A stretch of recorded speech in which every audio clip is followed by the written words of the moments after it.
Hi. As leaders, we have a great opportunity to invest in the lives of people and help them get better. And one of the most powerful ways to do that is to be an on-the-job coach. And people often come to me and say, Phil, what do you mean by coaching? And I think there are many different facets of coaching, but one that is the most useful and can be done the most quickly is summarized in this acronym. And it's really got 5 steps. The first is we connect. You just simply say to the person, hey, that was great. What I saw was great. Let me give you some suggestions as to how it could be even better.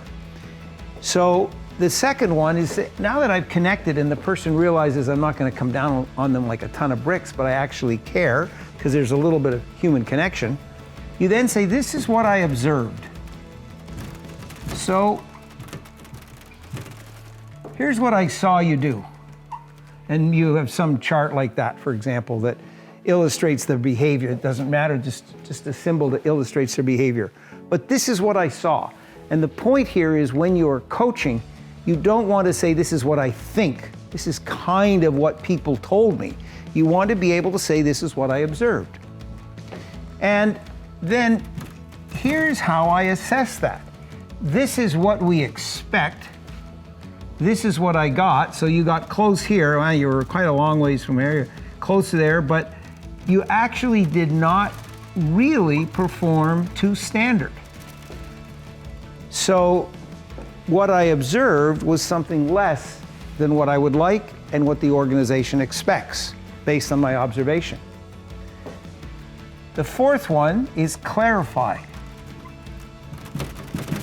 Let me show you specifically or explain to you specifically in here what you need to do differently.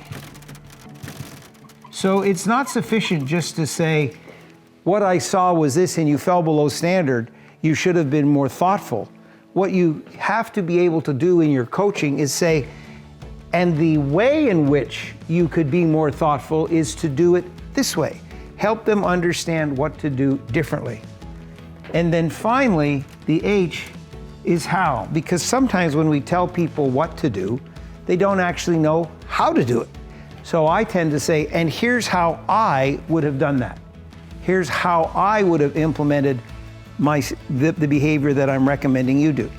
So they say, all right, you cared about me, you connected, you saw what I did, you assessed where it fell short, you helped me understand what I had to do differently, and then you showed me how you would do it. And that whole process doesn't have to take more than 3 or 4 minutes sometimes in most situations. And you've actually been a very powerful and an effective, in the moment coach.